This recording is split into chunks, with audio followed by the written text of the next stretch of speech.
citizens every opportunity to improve your lives. Madam Speaker, instead, what have we got now? And can I get 10? Yeah, thank you. What we get now is a budget, which is a half budget, which costs the country $63 billion, with a deficit, in your own words, of $21 billion. And in the same breath that you're talking about fiscal discipline, you then tell us that the real budget will come in March next year, with the help of the IMF. And so citizens of Sri Lanka and Tobago, hold your breath as you wait to exhale when the real budget comes down later. Let me summarize by saying that the 2050 numbers are debatable, and we'll only know the real numbers some months from now. Secondly, I want to make it clear that we did not engage in any profligate spending over the 5-year period, and I also want to emphasize that monies expended can be accounted for, and that the work of the PP government over the last 5 years is tangible and visible to everyone. I want to emphasize that sizable budgets for a country of our size did not begin with the partnership government, and the period 2000 to 2009 saw a rapid 14% plus annual escalation of government expenditure. Further, in our time in government, expenditure grew at half the rate in comparison to that. In our time, we managed the economy. Expenditure grew at half the rate in comparison to the previous administration. We managed the economy to single-digit inflation, almost full employment, and more disposable income in the pockets of everyone. As I said before, we did all that without raising a single tax. We brought serious crime down, we reduced the number of murders and gang violence, and we gave opportunities to everyone without discrimination. Madam Speaker, it is true we made mistakes in government and in the campaign, and we paid the electoral price for that. But I think, in all honesty, from an objective observer, that we governed well, we governed fairly, we governed with the welfare of the ordinary citizen in mind, as a people-centered government with people-centered policies and initiatives. So let me get to some of the misinformation in these budget documents. I speak about a deficit. The deficit at the end of June 2015 was $1 billion based on verified numbers. Indeed, there is a memo from the Director of Budgets, which the former Minister of Finance shared a copy with us, which shows that the verified numbers, end of June 2015, was $1 billion. And so it is difficult to see how $1 billion deficit in June, end of June, turned into a $7 billion deficit between June and September. Now this can happen if the Minister of Finance did one of two things. One, if he failed to collect the $1.5 billion from the Phoenix Park IPO, the $3.8 billion capital repayment from TGU, the $500 million dividend from NGC, the partial repayment by CLICO relating to government's financial support before September 30, and I know that the Honourable Minister of Finance was briefed by the former Minister of Finance about these pending cash flows and the importance of acting on them. Madam Speaker, note also that these are the same payments the Honourable Minister referred to at pages 59 and 60 of his budget statement as revenue mobilization measures. Again, we call upon the Honourable Minister of Finance to, in his winding up, to provide the information to show us how the $1 billion at the end of June deficit jumped into $7 billion by the end of September. And this could have happened because misguided assumptions about income and expenditure projections may have been made. So I hope sincerely the Minister is not playing politics with the numbers, because given the impression that the deficit is larger than it actually is, could have a very negative impact on the way the rated agencies view our country. And I would trust that his sense of nationalism is stronger than his partisanship, as we await his explanations in the winding up. Another issue raised by the Minister of Finance was the issue of the depleted treasury. First of all, any government has to make a choice between using cash or borrowing, just like any business or any household would do. The Minister of Finance under the partnership government chose a combination of cash balances and loans. And do not forget for a minute the debts from contractors that was left to us, which we had to verify and pay over time. And now the Honourable Minister of Finance is angry about outstanding payments to public servants, which is much smaller the debt to contractors than they had left us. And they also conveniently forgot that we had to find $20 billion to fund the CLICO fiasco. So I'm saying 2010, we inherited a deficit of $6.8 billion. We inherited very weak macroeconomic fundamentals. We inherited the CLICO fiasco, the debts to contractors, and so on. All of this, Madam Deputy Speaker. And so we also had to settle wage negotiations, some of them from 2008, which they had left us. And indeed, I think it was about 130 wage negotiations settled in the 5-year period. So what happened then was that these obligations that we inherited, left at our feet, were multiple times in excess of what actually existed in the Treasury at that time, in excess of what was in the Treasury. And some may legitimately ask, well, why didn't you all borrow instead? As I said, a choice had to be made, and that choice was made by having a combination of available cash as well as taking loans, borrowings. We move to the issue that the Honourable Minister raised about the debt, the $5 billion debt. What about the issue of a $5 billion debt left by us to pay the public servants? First of all, we would be very happy if the Minister in his winding up would give us the details as to how the sum of $5 billion was arrived at. And even if that is the figure, why the fuss about a duly negotiated wage increase for workers in the public service? And you know, I recall that many unions were really very, very anxious to have their wage negotiations settled before the elections because they feared what would come should the government change, and it would seem rightly so when we see the annoyance with which the minister exhibited in talking about this $5 billion debt for paid public servants. I do not understand the annoyance, but the Minister of Finance was disingenuous to suggest that this government will have to find $5 billion in the new fiscal year to pay public servants. Madam Speaker, again I ask for these numbers, because teachers were paid their monies at the end of June. Partial payment was made to public servants in August, and arrangements were made to pay most of the remainder due to them by the end of September. A payment of $3.8 billion due from TGO, which I mentioned before, and which the Minister mentions in his budget statement at page 59, was arranged to honor timetable of payments, and indeed all those, what the Minister called revenue mobilizing measures at page 59 of the budget statement, were within that timetable to meet those obligations for the increased $5 billion in salaries and wages. And the Minister of Finance was advised of this by the former Minister of Finance in a meeting that was requested by the present Minister of Finance.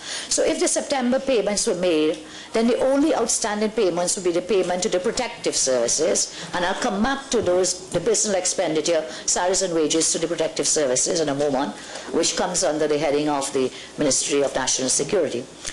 So these would have to be paid, which for cash flow management, the former Minister of Finance had advised the payment would be made in the new fiscal year because of cash flow management purposes. So it is not accurate to portray the previous government as being irresponsible for settling wages and salaries of workers. Not only did we manage things to ensure the obligations would be met, but the former minister had put a timetable in place for meeting those obligations. Madam Speaker, I turn now to strong macroeconomic fundamentals. We have left to the government several very strong fundamentals, indicators. As I said, unemployment down to 3.7. The Heritage and Stabilization Fund stands now at US $5.7 billion. And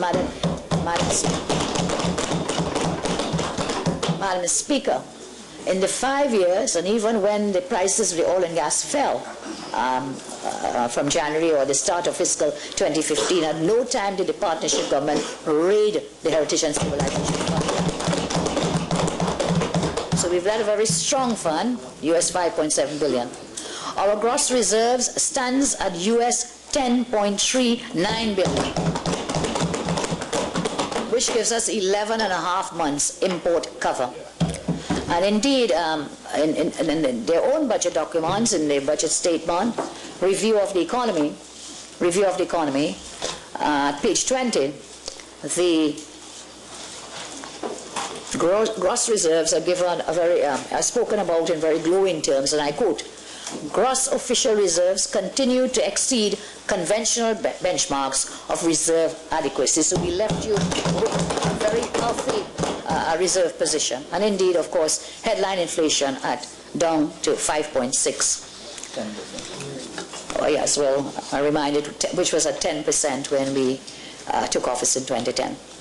Madam Speaker, I turn now to the energy sector. We are an energy-based economy. There is no hiding from it. Yes, we need to diversify and take all our eggs out of the energy basket and go into other areas. But again, in the review of the economy, we would have seen that the non-energy sector has grown and is projected to continue to grow. This is because of the initiatives that we would have employed in the last 5 years. But on the energy sector, energy policy really occupied a very minuscule part of the budget statement of the Honourable Minister. Madam Speaker, we know that demand for energy is a function of the health of the global economy. A few days ago, the IMF forecasted that the world economy will grow by 3.1% in 2015 compared to 3.4% projection for 2014. The increase in shale oil production in the US and increase in oil production in Saudi Arabia to its highest levels ever, coupled with news of economic deceleration in China, all mean that the outlook for oil and gas prices continue to be very weak. In his contribution on the energy sector, the Minister of Finance spoke in vague and elusive terms of being guided by, and I quote, being guided by a framework of general principles and about stakeholder consultation and about commencing discussions with stakeholders on the adoption of appropriate strategies. I wish to sound a word of caution, Madam Deputy Speaker. Madam Speaker, I'm sorry. It comes from pre-September. That the energy sector players are looking on at our statements here. These international players do not like uncertainty and indecision. As a result of the sheer size of the investment they undertake, they demand certainty and direction. So that what is said here refers back to Houston, to Calgary, to London, and therefore impact on investment decisions being made in those places. So, Madam Speaker, the Minister of Finance told us that oil production had fallen from approximately 100 barrels per day in 2010 to 80,000 barrels per day in 2015. What was not said, and this is why I say again that context is everything, what was not said is when did that decline start and what happened as a result of the decline. In 2005, oil production was 144,425 barrels per day. By 2010, that had declined to 98,179 barrels per day, or a 32% decline from 2005 to 2010. And do you know who was in government then, Madam Deputy Speaker? Where there were these dramatically falling... Madam Speaker, my apologies, Madam Speaker, who was in government during that period of dramatically falling oil production? The very members who are now in government. And so the decline of oil production did not start in 2010, as the Minister of Finance may want us to believe. In their last incarnation in government, from 2002 to 2010, their focus was on natural gas and not on oil.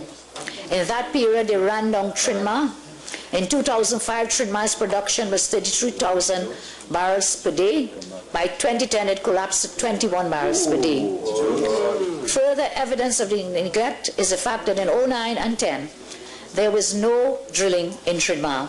And this is why the PNM has no moral authority, in my respectful view, to speak about decline in oil.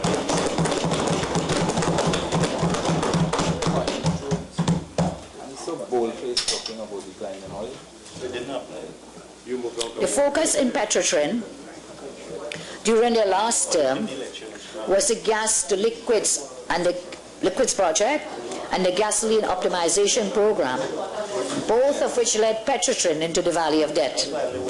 The consequence of the gas optimization program and the gas to liquids projects was 2 bonds indebted the company to a massive 10.8 billion.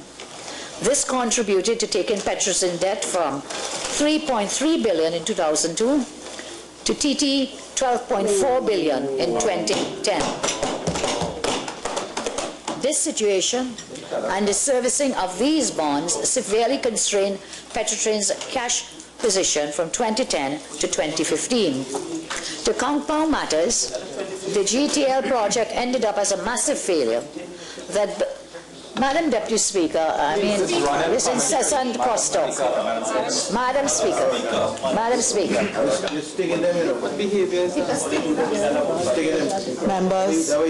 Members, could we have some order and allow the presentation to continue with some measure of attention, please? Thank you, Madam Speaker. Thank you.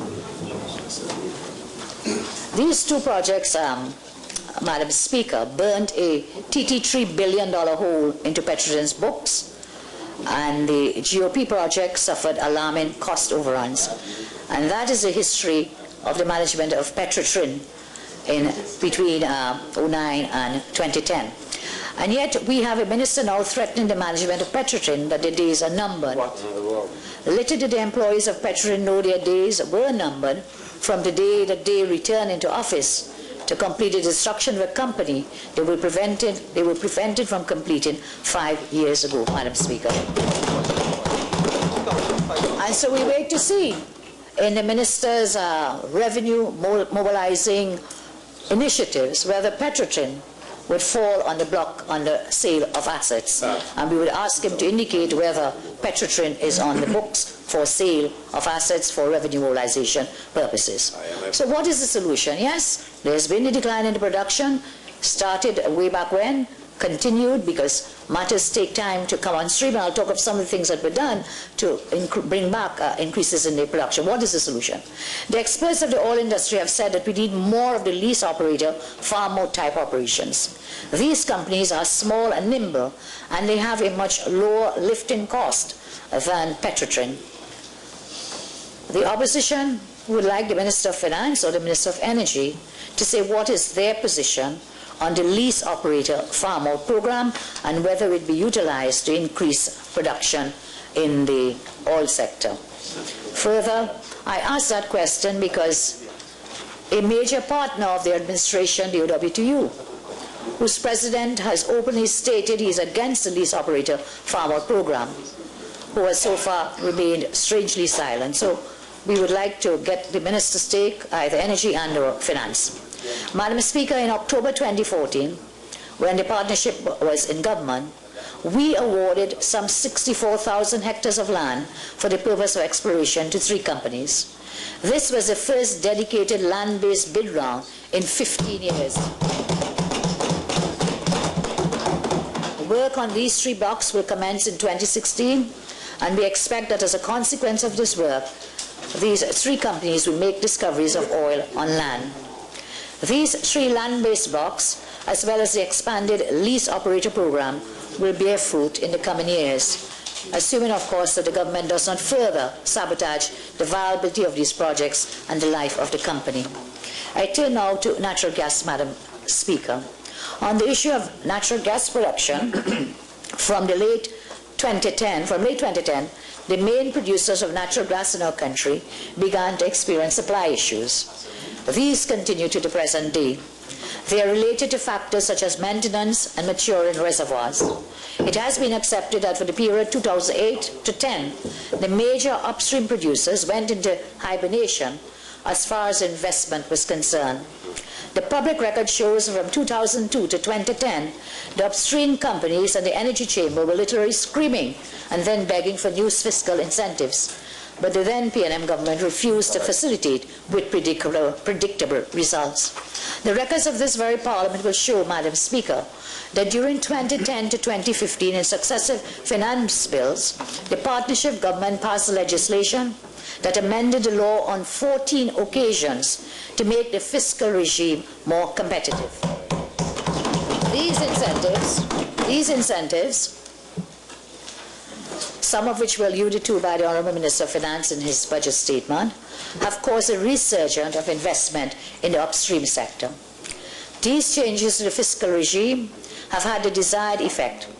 According to central bank data in 2010, foreign direct investment in the petroleum sector was just US $501 million. For the year 2014, which we have the numbers for, that figure for petroleum sector related FDI was US 2.1 billion, or a four-fold increase. One of the main projects in the energy sector is the Juniper project, which is an investment of US 2.1 billion by BP. This project was sanctioned in 2014. Work started on construction of the platform November 2014. However, the construction of the platform was disrupted, Madam Speaker, by industrial relations issues. We trust that the government will get this Juniper platform, the issues there to related, off the ground so that we can reap the benefits from the work being done by BP. I turn now, with your leave, Madam Speaker, to the platform for the future. The Minister of Finance, by his own admission, stated that production from new wells and discoveries take 5 years. By this logic, the production issues of the last 5 years can be traced to decisions and indecision of the previous 5 years. That is the period 2005 to 2010. That being said, the former partnership administration has left a platform for the new government to build on. Some of the initiatives of the last 5 years will show significant results in the years to come. Madam Speaker, the Minister of Finance would have to admit it, but the fact, we hate to admit it, but the fact is that the PNM administration has inherited from the partnership a comprehensive natural gas master plan, which from all indications, it seems a plan to discard. However, this document was a product of 9 months' work by an internationally recognized and reputable consultancy, Poten and Partners. It is meant to be used to guide policymakers and to guide the renegotiation of contracts with multinationals. It was done using broad-based consultation, and it would be a crying shame, therefore, if the new government should discard this work because it was conceptualized by the partnership administration. They have also inherited a deep water exploration program that is well in train. This is being led by BHP Billiton. Seismic work is completed and drilling of 8 deep water wells will commence next year. Even further, they have inherited a progressive forward program of work from the upstream companies, most notably BP and BG, with investments in natural gas developments, including the BP Juniper project, the BP Savannah exploration well to be drilled next year, and the BP Angeline project, which starts in 2018. There is also the BG Lobster exploration well that is being drilled as we speak. BG has also started planning a joint development of blocks 5C and 5D, which is planned to deliver natural gas by 2019. In addition, as we speak, BHP Billiton is doing work on its Angostura Phase 3 project, which is a US $400 million investment. The upstream companies will be busy for the remainder of the decade, thanks to the fact that they were reinvigorated during the last 5 years of the partnership administration. They have also inherited a comprehensive national facilities audit of the entire energy sector that was again conceptualized under the partnership government. And so the contract that the Honourable Minister of Energy spoke about between the Minister of Energy and DNV of Norway was entered into during the term of the partnership government. This audit will improve the physical asset base of the energy sector which is aging. They have also inherited the Phoenix Park IPO, from which all reports show a success. When we were in government, they were very critical of this IPO and said it would fail. They were wrong. In every category, the IPO was oversubscribed. In total, it is reported that there is some TT 2 billion worth of subscriptions for what is a TT 1.5 billion worth of shares.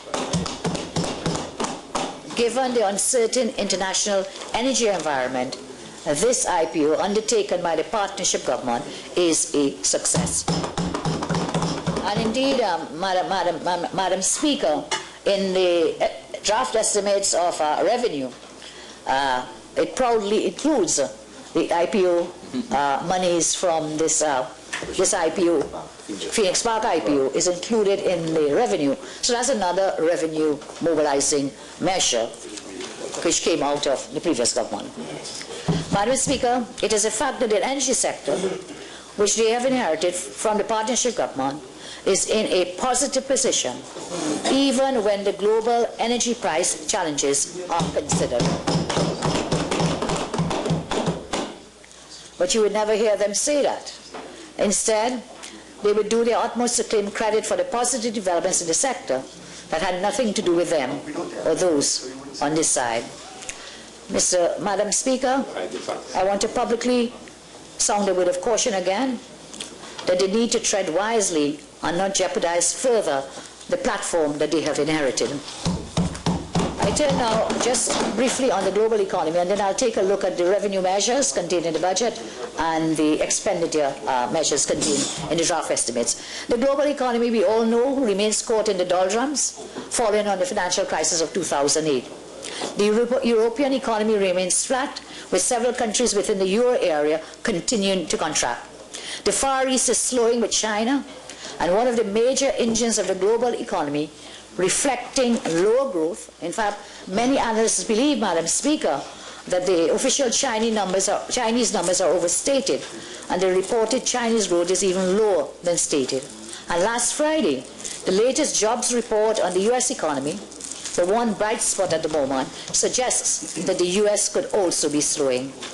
The policy of quantitative easing adopted by the advanced economies seems to have run its limit, and the potential that asset bubbles have been created as a result of interest rates remaining too low for too long has increased the risk of another possible financial meltdown. So that's the global scenario in which we find ourselves.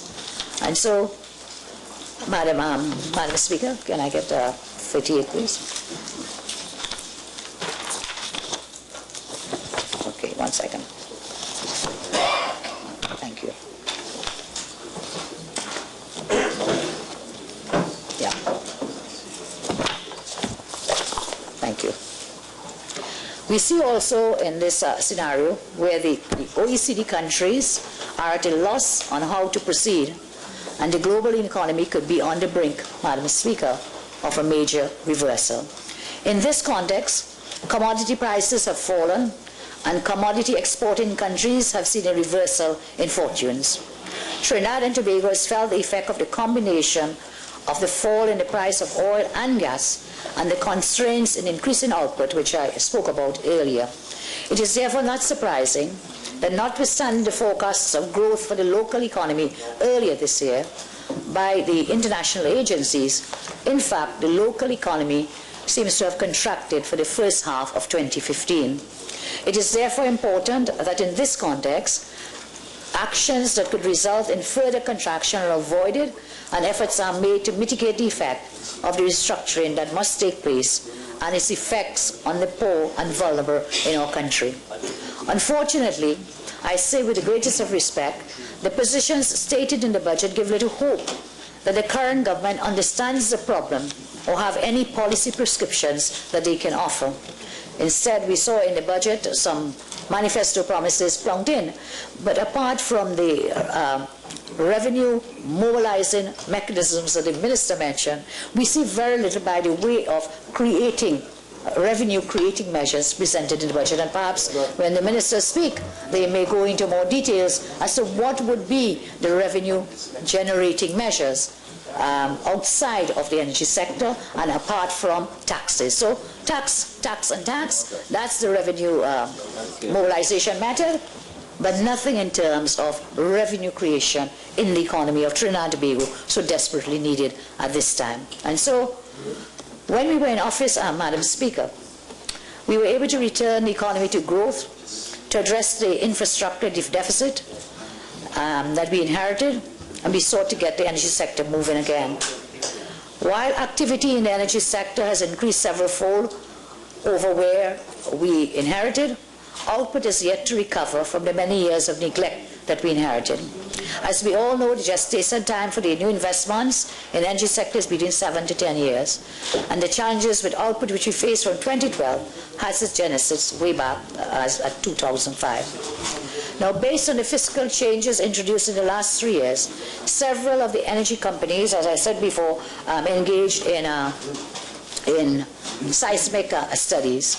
The positive results from these, coupled with the facilitated regime was introduced, has caused BHP Billiton to decide to commence exploration activity next year, and BP has commenced work on the Juniper field. However, the results of these will not come to fruition for some years, given the long gestation period needed. And so I was somewhat disappointed to hear the minister speak of changes that the partnership government to the fiscal regime, but that in fact has been the catalyst that has begun to restore the energy sector to life. These changes will certainly be one of the pillars on which future growth will be built. In the context of what is happening globally and our own local challenges, the process of balancing the budget must assume some level of priority, but we know that this must be done without dislocating the entire economy and without placing into greater jeopardy the poor and the vulnerable in our country. We recognize that, Madam Speaker, and we started the process first by bringing the fiscal position close to balance this year, notwithstanding the price drops, the price shocks in oil and gas, and we had started the process of restructuring the economy with increased emphasis on public-private partnerships in the context of more stringent government finances. And so before we left office, arrangements were put in place for several schools to be constructed, including early childhood centers, using the P3 model with the assistance of the IDB. And indeed, we had tin sod for another 3P project, which was the Carlton Lane housing, HDC housing construction in San Fernando, which is engaged in through the P3 model. Madam Speaker, the statements that have been made in the budget speech shows that the new government at times seems to be more concerned with scoring political points than in dealing with the fundamentals facing the country. One of these points related, as I said before, to the treasury being depleted, but that's depleted. Look, with the fall in the prices of the oil, the government has had to deal with resultant cash flow implications. The fall in the price of oil from about $100 per barrel down to, I think now it's about $46, has a $49.53, but in January as at $45, so I'm speaking in the 2015 downturn. That affected the cash inflows to government, affected cash inflows to the partnership government. However, the cash flows of the government remain strong, and with prudent management, they can withstand the challenges that the country faces. On closer management, much closer management is needed now than a year ago or even 5 years ago. And so it is quite correct to say that prior to leaving office, the government's overdraft balance at the central bank had built up as a result of the fall in revenues. Minister spoke about that. The former government was aware of this and had programmed cash inflows to deal with this problem. Again, they are the same matters contained in the budget statement at page 59 as revenue mobilizing mechanisms. However, the minister did not state the amounts to be realized from each of those measures, though he named them.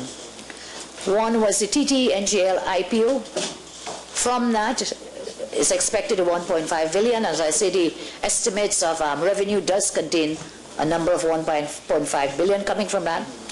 close to $4 billion from the loan repayment due from a state enterprise, $500 million as tax dividends from another state enterprise, I think it's NGC, and in addition, the end-of-year tax payments conservatively estimated at $6 billion was also due to come in at the close of fiscal 2015, and also arrangements had been made for a $1 billion loan to deal with any issues of delayed timing in any of those expected receipts at the close of fiscal 2015.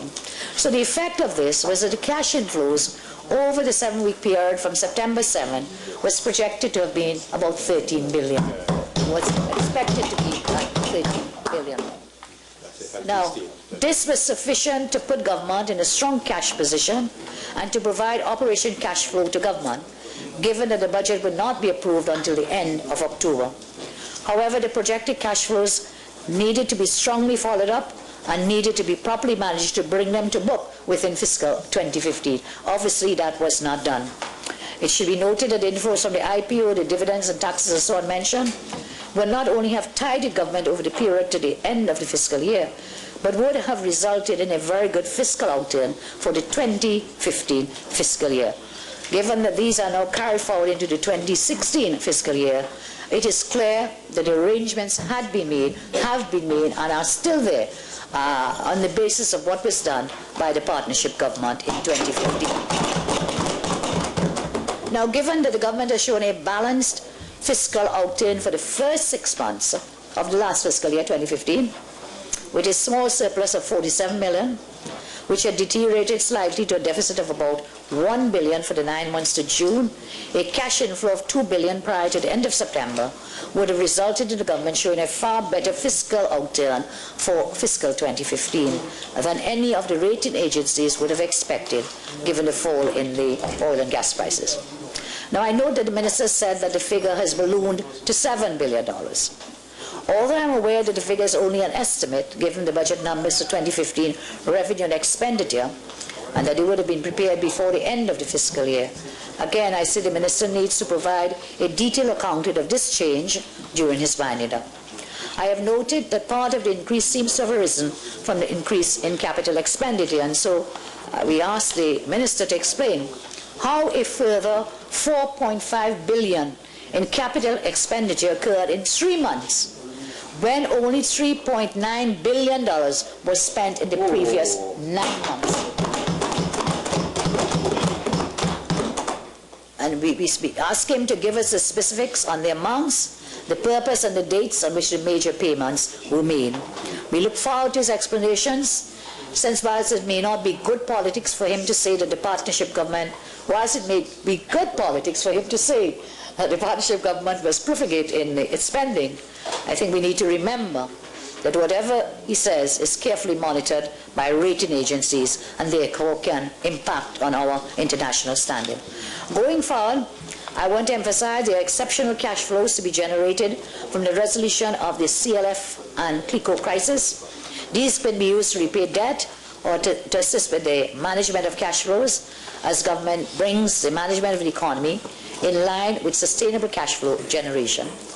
In addition, we should note that the country has strong financial buffers, which I mentioned before, the HSF, the gross official reserves, and of course the unemployment rate down to single digits is perhaps one of the lowest in the world. Debt to GDP now stands. That is, the unemployment rate is amongst the lowest in the world. The debt to GDP is at 46% now. So the government, new government, with astute management of the economy, they can weather the tighter cash flows and they can bring the economy to sustainable levels in face of lower revenues. However, Madam Speaker, I am not at all confident that that government is up to the task or has the capability to manage the current situation as far as the proactive management of cash flows are concerned. And the extent of that inability to understand is demonstrated when the Honourable Minister spoke of the cash balance when they demitted office in 2010 and did not refer to the billions of dollars owed to contractors and funds needed to be injected into CLICO. As I have said, while the minister spoke of a $5 billion debt arising from wage negotiations, he did not adjust for the payments that have already been made to teachers and payments made partly to the civil service workers, nor did he adjust for the fact that approximately 20% of the payments are deducted as taxes prior to actual payment, so the net effect is considerably lower than he stated. And therefore I would like the Honourable Minister again to, in his winding up, to show us how he arrived at the $5 billion debt needed to pay workers' salaries and wages. As a consequence of any inability to manage an economy which has to face up challenges of the changes in the global economy, we do not doubt that when the new budget, the real budget, or the other half of the budget comes in the next few months, that every attempt will be made to blame their inability to manage the situation on the partnership government. The current environment calls for proactive management, visionary leadership, and the ability to create partnerships with stakeholders. Madam Speaker, 53. I'm on my legs. 53E, F and G. Is that a point of order, Honourable? Yes, Madam Speaker, 53E, F and G. Excessive crosstalk. I would just like to remind all members of this Honourable House of the Standing Orders 53 and ask that we observe these so that the contribution can be completed. Madam Speaker, I thank you very much for your intervention. You know, Madam Speaker, sometimes when you can't take the heat, you tend to explode. And I'm seeing that very clearly coming from the other side. But when you're in the kitchen, you have to feel the heat, so we shall continue, and I thank you for your intervention. Madam Speaker, I'm saying that the present environment calls for proactive management, visionary leadership, and the ability to create partnerships with stakeholders throughout the economy. It also requires especially that the poor and vulnerable are not unduly impacted, not only because this is morally justifiable, but also because it ensures social stability and continuing commercial activity, which keeps business activity going. Madam Speaker, the partnership government has shown that it is possible to balance the fiscal outturn. The partnership government of 2010-2015, now continuing in opposition, Madam Speaker, we have shown that it is possible to balance the fiscal outturn, notwithstanding lower oil prices, and also that we had a clear plan for ensuring that the economy continued to perform strongly in the years to come. What have we received, Madam Speaker? It seems that, driven by the need to condemn the previous government, the Minister of Finance has completely abandoned the government's responsibility to lead us in these difficult times when our economy is impacted by global events beyond our control. We had refused to be hysterical or to panic the population when energy prices fell rapidly at the start of fiscal 2015. We took appropriate measures. We preferred to guide or help the mental adjustment to the facts of turbulence in the world economy and the resulting decline in real revenues from the energy sector. And here it is. In some ways, it seems the Minister presents an irresponsible, internally contradictory budget statement, which seeks to continue the adversarial election campaign.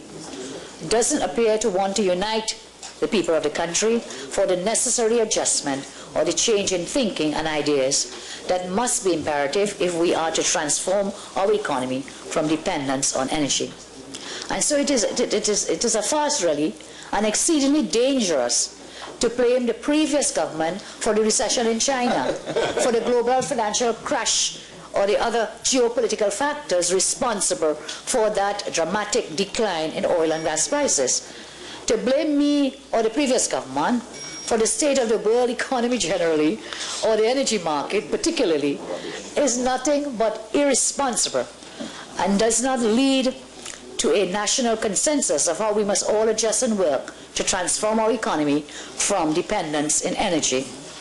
Indeed, the Minister appears to be setting the stage for when his plans fail where he places the responsibility on the shoulders of the private sector. And he says, and I quote, at page 56 out of the same budget statement, I quote, "The recovery of the economy will depend critically on the reaction of the private sector to the improved business environment and other measures being introduced to ease the labor shortage and improve productivity. And we ask the private sector to partner with the government to make its share of the required investment to bring about economic revival." End of quote. Sadly, Madam Speaker, I say with due respect, there is little in the budget to generate business confidence, to motivate significant investment, and in fact nothing in this budget which, if implemented successfully, would ease the labor shortage and would improve productivity. I turn now, Madam Speaker, to foreign relations, again mentioned by the Honourable Minister, when he said, and I quote, that it was his government's intention to restore our international reputation, especially with investors, multilateral institutions and credit rating agencies. Whilst there may have been changes with respect to the economy, there have been minimal ratings adjustments. Our country's international ratings remain very strong. You may recall, Madam Speaker, in recognition of this, the leaders of two most powerful Asian nations, Japan and China, visited our shores and pledged bilateral cooperation in areas of diplomacy, economics, and cross-cultural collaboration. In July 2014, His Excellency Shinzo Abe made a courtesy call and visited with us here in Trinidad and Tobago. In addition, President Xi Jinping of China became the first leader of that country to visit Trinidad and Tobago. Additionally, the Vice President of the United States, Joe Biden, upon the direction of President Obama, also visited Trinidad and Tobago as part of his three-country trip to reinforce partnerships in the Americas. This is indeed a testament of TT's stellar reputation as a global leader, despite being a small island state. I note also that within our administration, we were able to negotiate for the waiver of the Schengen visa for Europe, which means that any TNT citizen traveling to Europe will not require a visa. I think it was about 28 countries, the waiver for the Schengen visa. Great feat in terms of foreign relations negotiated. Also dealing with, again, in this area of foreign relations, foreign direct investment, perhaps this is one of the best indicators of confidence in a country's economy in the form of FDI. Trinidad and Tobago is a regional leader in foreign direct investment, and under the previous government in Trinidad and Tobago, FDI grew to consistently historic levels. In fact, according to a UN report, Trinidad and Tobago alone accounted for 27% of total global FDI inflows amongst small island developing states in 2014.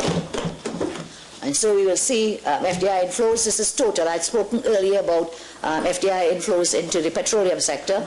These are, as a whole, into the economy, FDI inflows. 2014, 2.4 in US dollars, US billion, 2.4 billion. 13, 1.99 billion. 12, 2.45. 11, 1.83. 2010, 0.54. 2009, 0.7, 2008, 2.8, and so on. So we were able, through our 5 years in office, to increase foreign direct investment inflows into the country. In addition to that, we were able to negotiate several global partnerships in trade. In the last 5 years, under the previous government, which I led, Trinidad and Tobago strengthened and enhanced our position in global trade. This is evidenced by multiple bilateral trade agreements and partnerships with regional powerhouses, Guatemala, such as Guatemala, El Salvador, and Panama. All of these we were able to negotiate and have brought into effect a partial scope agreement with Guatemala, with Salvador, a partial scope agreement with Panama. We have formalized a partial scope agreement there as well, and we formalized diplomatic links, and we indeed opened a diplomatic mission in Panama. So those are areas on the on respect to foreign relations. Again, I say we have left the country on a sound platform, on a sound footing, and we look forward to the advancements that may be made by the new government. I turn now, Madam Speaker, to issues of expenditure. And I would look at the draft estimates of expenditure for financial year 2016 as compared to 2015 contained in this volume. And I turn to national security. Because you see, much is being made of the great increase in the allocation to national security. Great increase in that. And $10.8 billion, yes?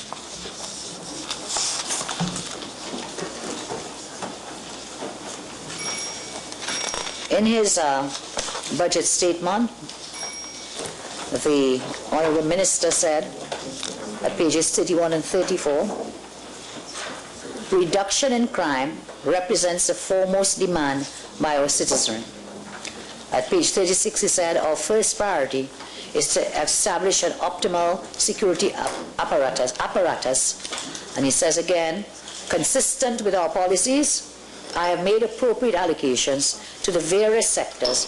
National security, $10.81 billion, to tremendous debt stumping.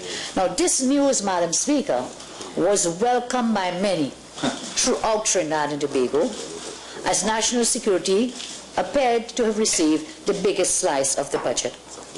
In an immediate response, the Honourable Prime Minister took to the forefront as reported in the print press and carried in live interviews post-budget statement, to herald that the biggest slice of crime was for crime and national security.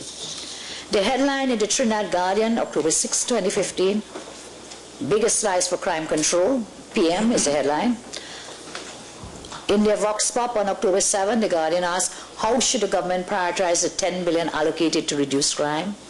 The editorial in the Newsday, October 7, one of the most striking aspects of the Ministers of Finance maiden budget is the overall increased allocation for national security. According to Prime Minister Dr. Rowley's count, it is the first time since 1956 that the national security budget has been so supreme. And you see here again, Madam Speaker, the facts and the figures are very stubborn things. They will eventually drown out any fiction, and this is the facts and the figures that we turn. Firstly, we have to understand that the 10.8 billion allocated to national security is composed of several things. The new government collapsed the Ministry of Justice into the Ministry of National Security. So all the heads of expenditure that would have been in the Ministry of Justice, the majority of them were transferred to the Ministry of National Security. In the 2015 revised estimate, the budgetary allocation for expenditure was $1.1 billion. $1 billion. So first of all, an additional $1 billion is now catapulted into the Ministry of National Security. But it goes further than that, Madam Speaker. Because you see,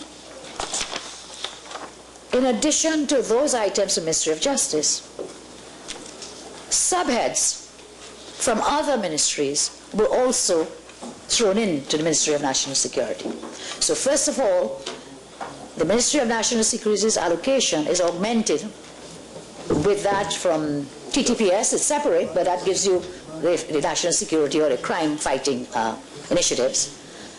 It is augmented by the Ministry of Justice's estimates, and it is further augmented by matters coming from other ministries that had existed. So, for example, probation services out of the Ministry of National Security, out of the Ministry of the People and Social Development, has now been catapulted into the Ministry of National Security. Lifeguard services from the Ministry of Tourism has now been catapulted into the Ministry of National Security. The criminal injuries compensation that was in legal affairs is now thrown into national security. The National Operations Center from the Office of the Prime Minister has also been mixed into the Ministry of National Security. I make no comment as to the rightness or wrongness of these insertions into national security. My concern here is with dealing with what is seen as the unprecedented $10.8 billion being allocated to the Ministry of National Security. So this is the state of play, Madam Speaker. The manner in which it is comprised is one area that we look at. In addition, the total allocation then under the previous government for national security would have been in the region of about 8-point-something billion.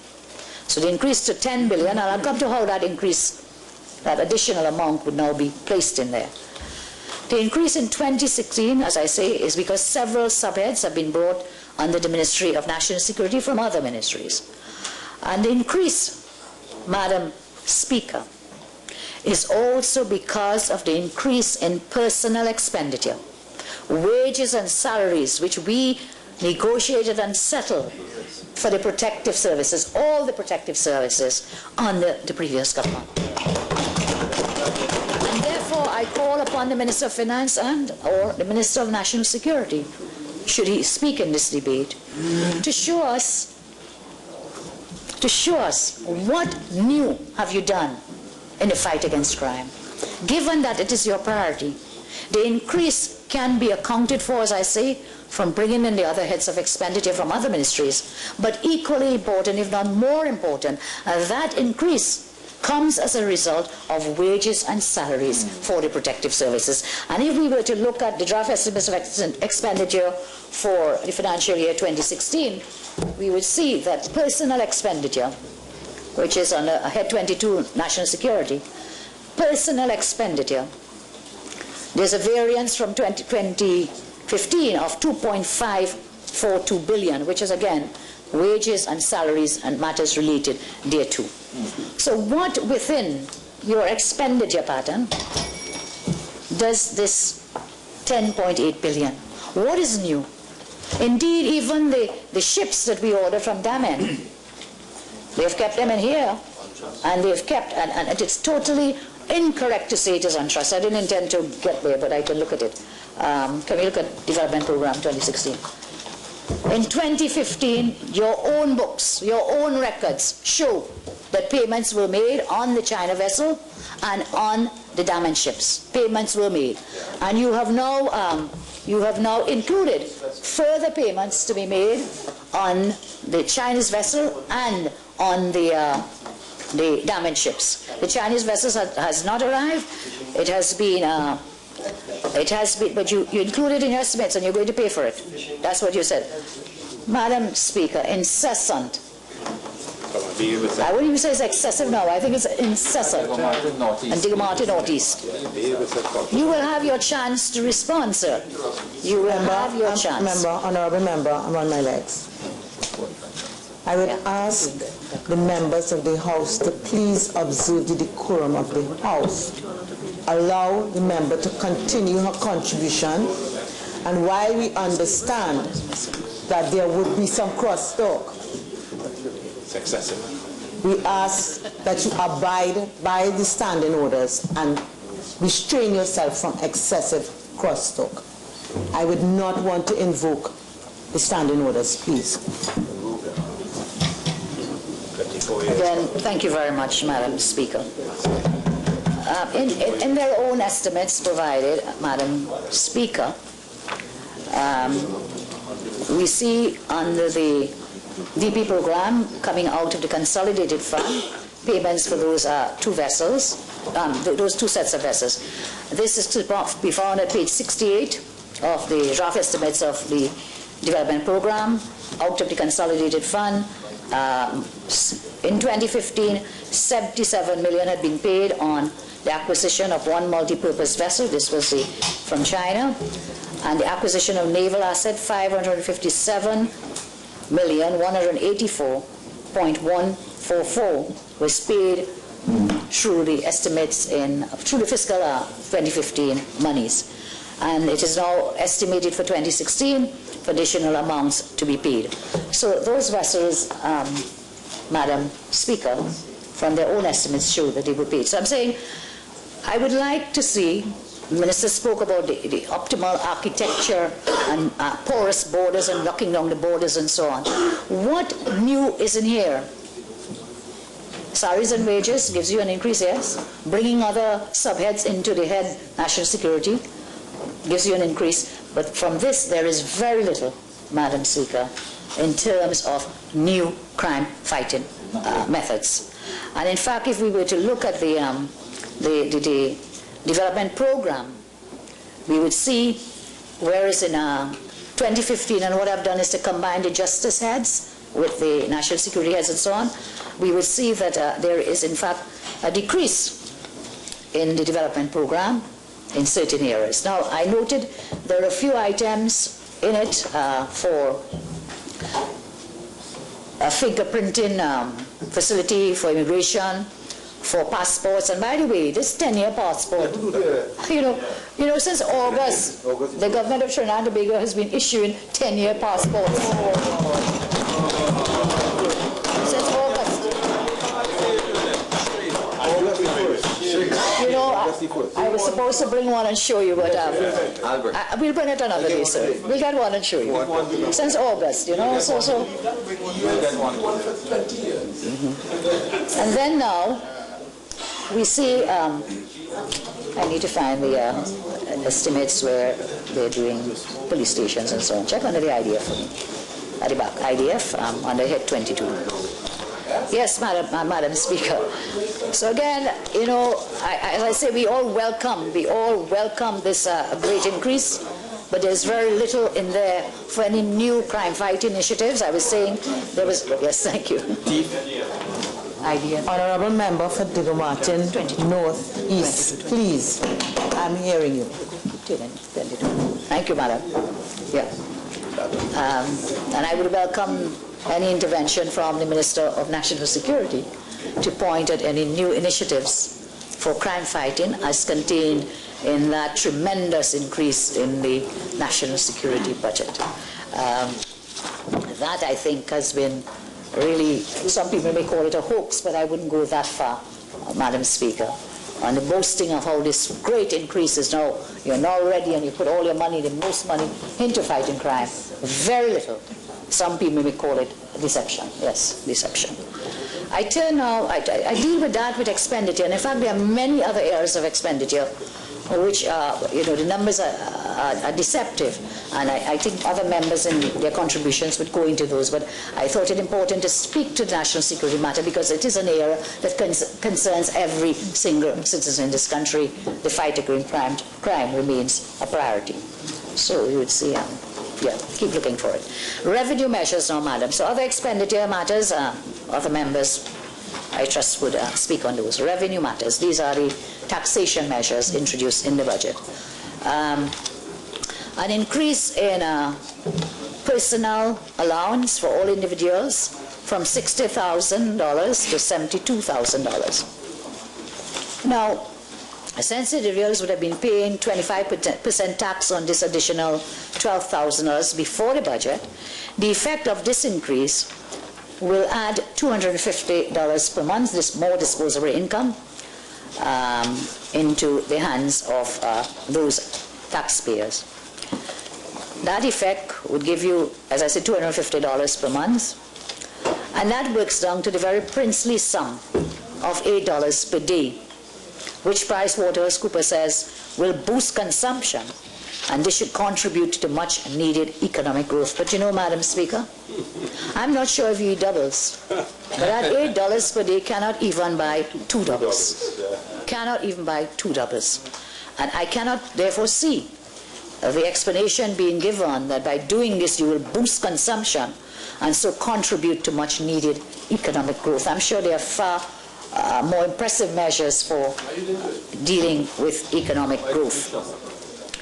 So the reality, however, is that the additional VAT, the increase in fuel costs, in the business levy and in the green fund levy and NIS effectively negates any benefit hopeful citizens could have received from this measure of the increase in the personal allowance.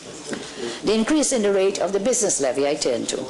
The business levy was primarily aimed at persons and businesses reporting losses and who would therefore be remitting no corporation or income tax as a result of the unprofitability of their business.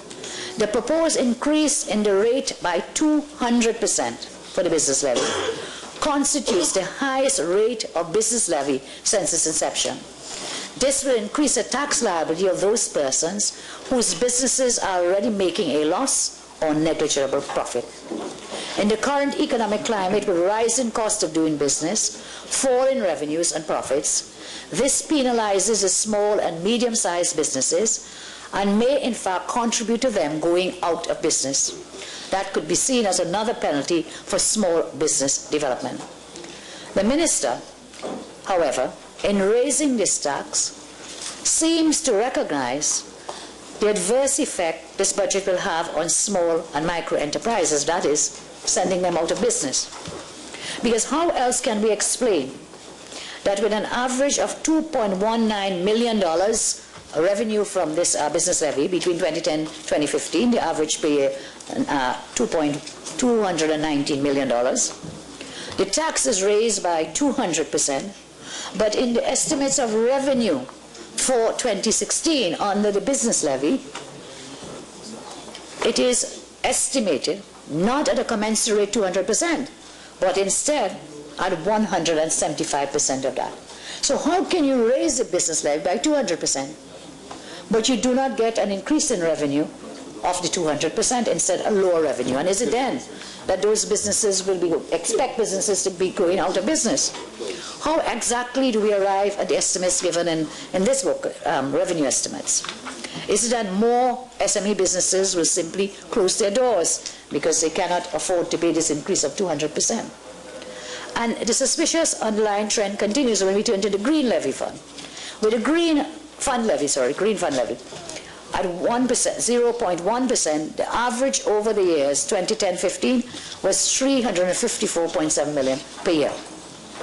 The minister increasing the tax by 200% should also have netted an increased revenue of 200%. Instead, again, in the revenue estimates, the minister's 200% increase in this tax, according to him, will yield $544.5 million.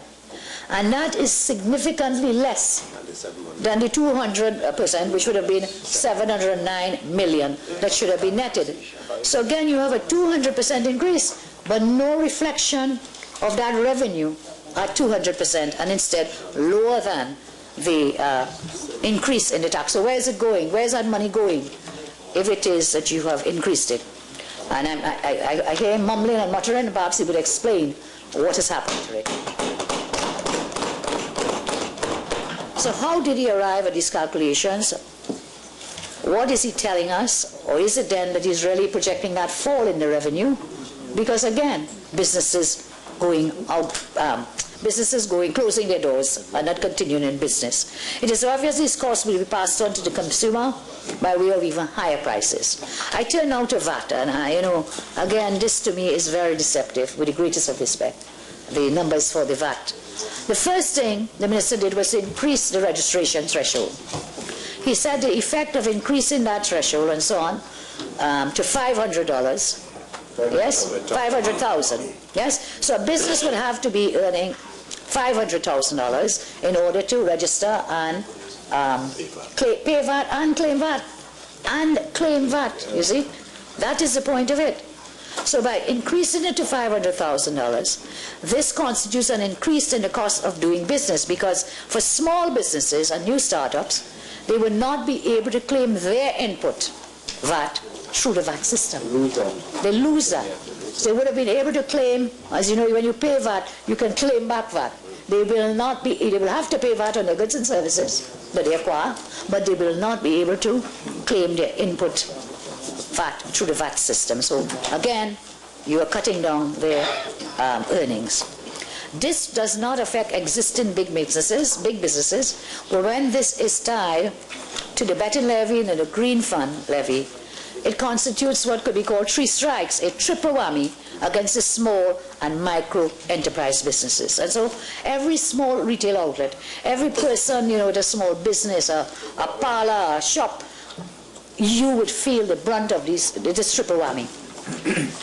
Unless, if you're a big businessman, it wouldn't matter to you, because you would cross the limit, you'll be able to reclaim your VAT, of course, pay your VAT and reclaim it. And in any case, the big business doesn't pay the business levy because they pay corporation tax. So what would happen to those who have currently abided by the law and registered, but they have not crossed the $500,000 threshold? Would their VAT registration be automatically cancelled? And should they have claimed any VAT back, would they get it, those who are already in the system under the lower threshold? I turn on the same VAT issue now to this whole business of the reduction on VAT. The reduction of VAT from 15 to 12.5% is for the benefit of whom? Already the items which may be described as essentials, foodstuff, medication, etc., they are zero rated, they are VAT free. So it is more likely that persons involved in the purchase of luxuries and non-essentials would be the ones who will benefit from the reduction in VAT. What the Minister of Finance is really offering the population is an increase in the money every person spends on VAT, because the vulnerable, the poor, the single parent, the households, those most in need are now going to be penalized by having to pay VAT on a wide range, really, of secret items, because we don't know what they are. They had secret items that they will now put this 12.5%. So you're going from 0 to 12.5%. At the moment, no one knows which items those would be. So it would appear that they're using the VAT as a weapon against the vulnerable. And therein lies, I think, the fundamental difference between our government and the present government. In 2008, whilst I was in opposition, I contributed to a motion brought by then MP Harry Partap on high food prices. I pointed out that under the previous PNM government, between 2002 to 2007, food prices had increased by over 200%. At that time, I called for the removal of VAT on all food items in the short term, whilst we worked towards increasing food production. I am very proud to say that under our previous government, we took a decision to improve the livelihood of every citizen, and we removed VAT on all food items, 7,000 food items, making clear that luxuries remain subject to VAT. Here it is now, this new government is seeking to undo that protection for people in their very first budget. Not only by raising the prices of food and other items on their secret list by the 12.5%, because it is a fact. Yes, because we don't know. Madam Speaker, I will demonstrate why it is deceptive to say that you do not know what those items will be. And I'll come to that in a moment. It is a fact that prices will escalate by substantially more than the 12.5% as a consequence of this action. And so we see the level of deceptiveness within the numbers. The minister announced a reduction in VAT. He glossed over the fact that the average citizen will in fact have to be paid more for food, basic items in the grocery, and obviously food inflation will increase. The minister already knows what items will now become VATable. And I say he must know because he was able to calculate what the tax returns would be. Yes. He was able to tell us what the tax returns would be, and you can only know that if you know which items you collect the tax. That is why I say a secret list. You see? And so we call upon him to tell us what those items are. I'm sure the population would want to know.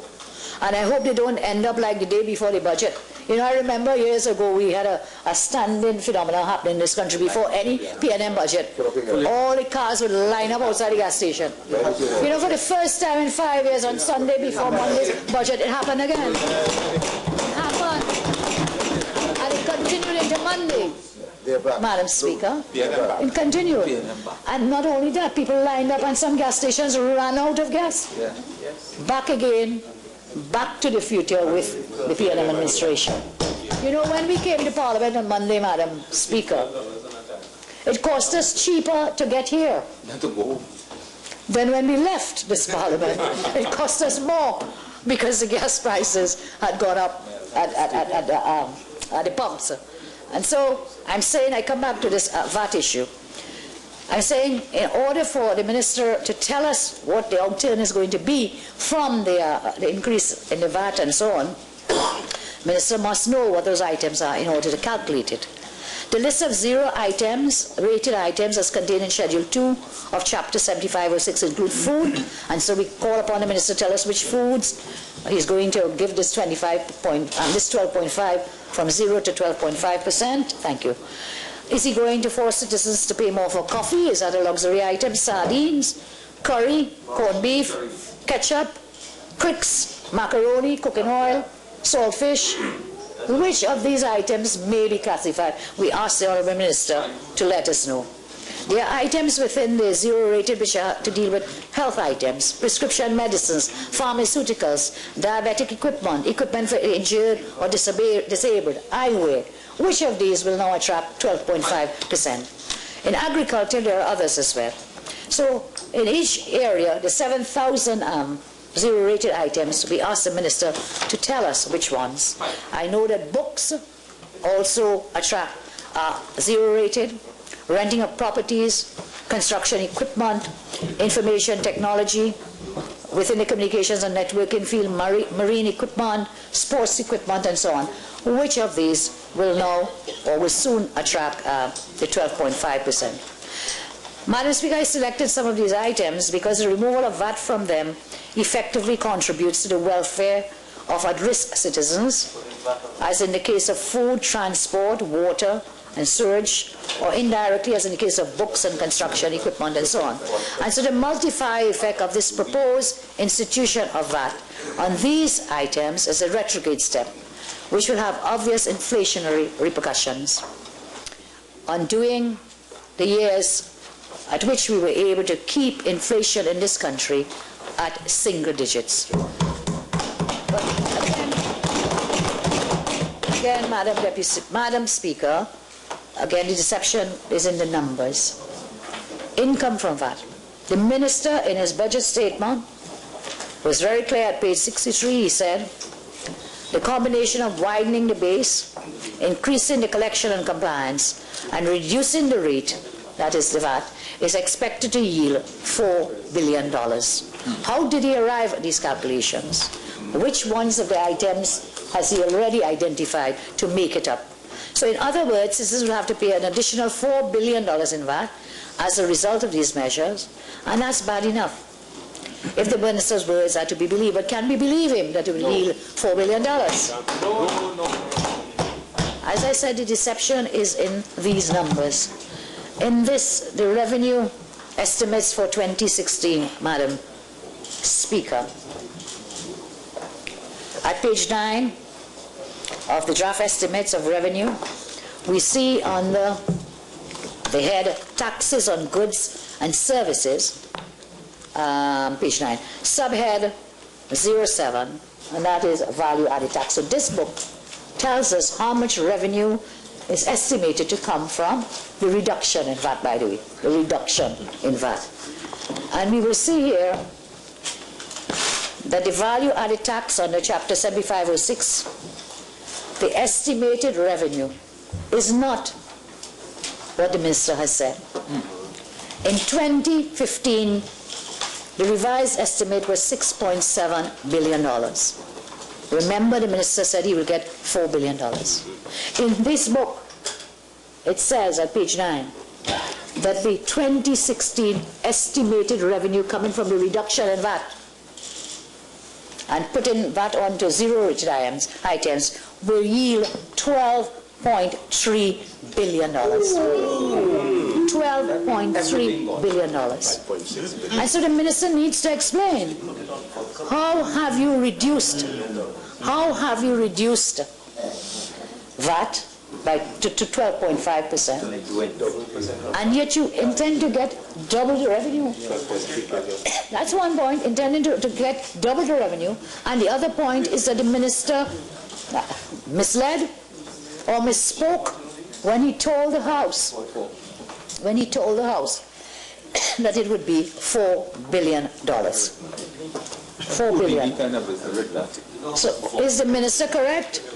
Or is the Minister of Finance correct in his speaking? Or is the revenue estimates correct? Which one should we believe? Excuse me. What Houdini economics is that? As we come down to the end, you know, the minister seems very concerned about alcohol. At the moment, alcohol is rated at 15% VAT before you introduce your amendment to 12.5. At present, up to your budget, people in this country, you see, thank you. You see, when we were doing the 7,000 items, we were very involved, then Minister Barrett, myself and others, in going through the items to leave out what we thought were luxury items and others. And therefore, all those items you were paying 15% VAT. They have now decreased all items to 12.5. Madam Speaker, please. Madam Speaker, you are saying tolerable now. Yeah, I should be able to. Members, please let's get on with this. I call upon the Honourable Leader. Thank you very much. There isn't, I wouldn't be on my legs much longer, Madam Speaker. And so we were speaking about the value-added tax and the fact that the minister talked about $4 billion more, when in fact there's almost $6 billion more. And so at the point of writing his budget speech, the minister was fully aware that the revised estimate of VAT revenues in 2015 was $6.7 billion. At the point of telling us, he was fully aware, excuse me, that the additional VAT revenue he expected to get was not 4 but 5.7 billion. And so, which one to believe, Madam Speaker? And that is why he has not specified a list of items which he would deem non-essential and which will now face an increase in price overnight of a minimum of 12.5%. And because we have to also include the cost of the business levy, the green fund levy, fuel prices, NIS, and other costs. Another point to consider is that while the minister says the items that he thinks are not essential, he still thinks that it will result in VAT revenues almost doubling. And so, again, the minister needs to explain how he calculated the numbers which he shared with us. Madam Speaker, the minister revealed that the P&M budget deficit was 12.4 billion. In other words, he planned to spend 21.4 billion more than what he said the revenues were. He proposed to generate 18.6 billion from a series of sources.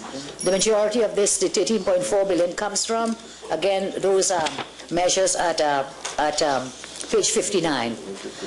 As such, then, the only real initiatives the minister was able to introduce to generate revenue to spend on his vanity projects came from the listed items on pages 58 and 59 of the budget speech. Again, let us just examine those very quickly. The minister spoke about the start of reform of the VAT system. I've already spoken about that. He spoke about enhanced tax collection, fuel subsidy revenue reduction, increased business levy, green fund levy, property tax $200 million. And I just want to pause for a moment on that property tax of $200 million. Again, we go to the Bible when we want to see what are the sources of revenue. And if we go into property taxes, we would see the minister has estimated to get $200 billion under that heading. $200 million from that. $200 million. And, but it's not in the speech, I'm just ad-libbing it right now. $200 million. $200 million for property tax. But what is very strange, it is not contained under the head lands and building taxes, which is the old law. It is not contained under property tax, which is the law that the Honourable Minister said they intend to implement. That's the law that was passed but not proclaimed. Instead, there is a strange head which says industrial land tax, estimated revenue $200 million. I would ask the Honourable Minister, and is winding up to say when and where and how was that tax levied, or whom would it be levied, and what is the criteria for such a measure being introduced. That is one of his mobilization methods for revenue. So the Minister wants to get 5.2 billion from these sources of revenue, and he needs to tell the country, you know, he talked about 6.7 billion and did not include any anticipated revenue from taxes on gaming and so on. Again, we want to find out the details. As I say, the devil is in the details, Madam Speaker, and we would be very happy if the Minister would provide those details. Okay, fine. The Honourable Minister spoke about transparency and accountability for public expenditure in his budget speech. He talked about careful screening and review and containing expenditure and so on. He talked about adjusting expenditure downwards by 3.7 billion, bringing the total expenditure for 2016 to 63 billion, inclusive of the 5 billion in arrears. But it appears that somewhere, in a blink of an eye, he makes $100 million disappear. $100 million just disappears when he speaks of this. You see, and then we'll have to ask, well, where did that money go? The $100 million. And he talks about 63.1. But on another occasion, he stated very clearly that the expenditure was 63 million. Now you may say it was an error or a typo. But not only is it written in the text, the Minister said it in his speech, that expenditure would be at 63 billion. And when he did his calculation to bring the expenditure up and adjusting and so on, we're looking at 63.1 million. I'll ask one of the others to go into more detail with that, because I do want to close in the final moments that we have to talk a little bit about the rapid rail. The rapid rail, thank you. The member for Diego Martin noticed the Minister of Finance in the post-budget media briefing held right here at the Parliament on Monday said, and I quote, "We are convinced that our studies and figures are accurate, and we simply want an international agency to confirm and validate our numbers. Our target is to initiate commencement of this project by the end of September 2016. We are giving ourselves a year to make sure all the costings are correct, the approach is correct, and to secure a contractor." And so I want to ask, what studies and figures is the Honourable Minister referring to when he made that statement? Is it the disastrous multi-million-dollar Parsons-Brinckerhoff-Cade and Douglas Comprehensive National Transportation Study and the Mass Transit System Study that this entire rapid rail scheme is being based on? Is it the same CNTS study that the Honourable Minister of Finance was forced to admit in the other place on May 8, 2007 was unsatisfactorily executed by Parsons-Brinckerhoff? But nonetheless, he went on to give the same company the job to conduct the $37 million mass transit study. A Newsday article, March 25, 2010 says, with nothing substantial to show except for site visits by the EMA, persons doing field surveys, and a letter and questionnaire from NIDCO to possible affected persons, reports indicate that the rapid rail project has already cost this country's taxpayers more than $500 million in consultancy fees. That was in 2010. Madam Speaker, it should not be lost on the population that the Minister attempts to justify his unsubstantiated decision to pursue the rapid rail and to do so expeditiously by reference to the IDB. And he said they have offered to finance this project, and the IDB does not finance projects of this nature unless they are satisfied that it makes sense. He committed his government, he said, to consult with the population at large on all matters of national interest as we move forward. I challenge the Minister to tell the country when he consulted them. Whom did he consult? Were the maxi-taxi associations aware of the threat to their livelihood? Because they're now saying they were not consulted. Destroy them. Is the likely rush to remove the subsidies a way of motivating the population towards increasing the cost of transport, thereby making the rapid rail financially viable? And I would ask the Minister to tell us who is the we involved in the project. Who is the we that just happens to have updated studies and figures for a project not justified 5 years ago? I asked the Minister to show us the studies and figures and release the information to the public. After all, it will be taxpayers' money. And so we will look again at that rapid rail project. I want to look at something that is a cost discrepancy. The Minister spoke about that he would remove all traffic lights from Port of Spain to where? To Sanibran. But it had none from Port of Spain. Well, first of all, let's say we had already removed from Grand Bazaar, Port of Spain. Those are already gone. But what's interesting is whilst he's touting this rapid rail project, he's talking about removing all the traffic lights, which is the same route that the rapid rail will follow.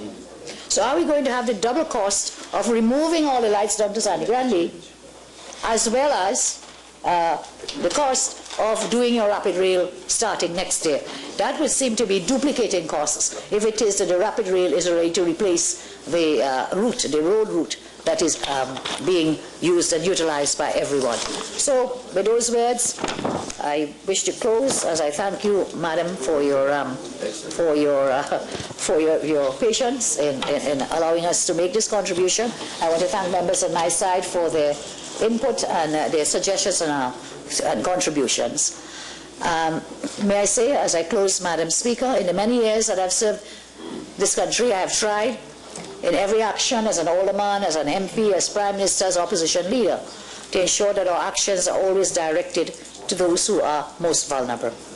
This budget, while purporting to spread the burden of the structural adjustment measures the Minister seems inclined towards, appears to most severely penalize those very persons least able to bear it, the working class and the middle income class. Small business. And small businesses. The budget, in my respectful view, is inflationary. It will erode the purchasing power of citizens, undoing work done over the past 5 years in containing inflation rates to single digits. It contains no policies designed to stimulate business, tourism, or any other sector. It contains no plans to treat with the rampant murder rate, which appears to have escalated since the removal came into office. In fact, I am told, I'm reading that September was the bloodiest month in history. The budget appears designed to punish the vast majority of our citizens, whom they chastise at the start, but will affect every man, woman, and child. What is perhaps worse is that the Honourable Minister admits that more severe measures are forthcoming. So if these measures were not bad enough, the Honourable Minister says there are more severe measures to come. And he does that while pushing vanity projects like the rapid rail, the property tax, the revenue authority, and so on, and a port at Toko, for which he belatedly admits no feasibility has been done.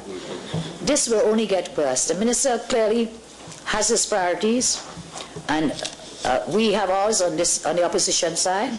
We intend to, and we'll continue to, as we say, uphold our oath and to deal with issues that confronts us in this Parliament. Again, I thank you very much, and we are not in government, they are in government. I wish them well in their endeavors to grow the economy and to improve the quality of life of all of the people of Trinidad and Tobago. Now, the last time I made a contribution as opposition leader in the budget debate in this Parliament, the last time I did it on 2 occasions, the last 2 times, the Honourable Minister of Finance, who was then...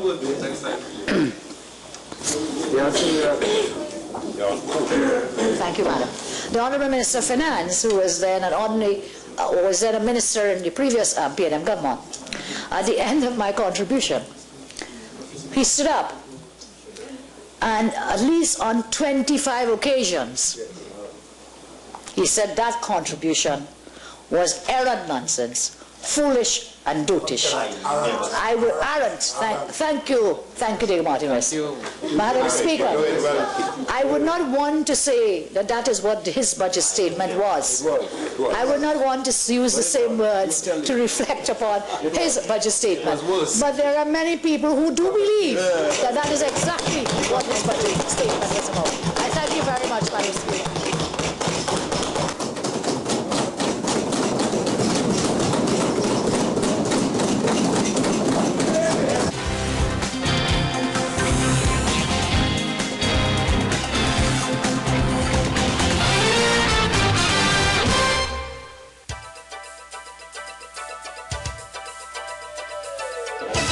Welcome to this morning's Playway Pick 2 and Pick 4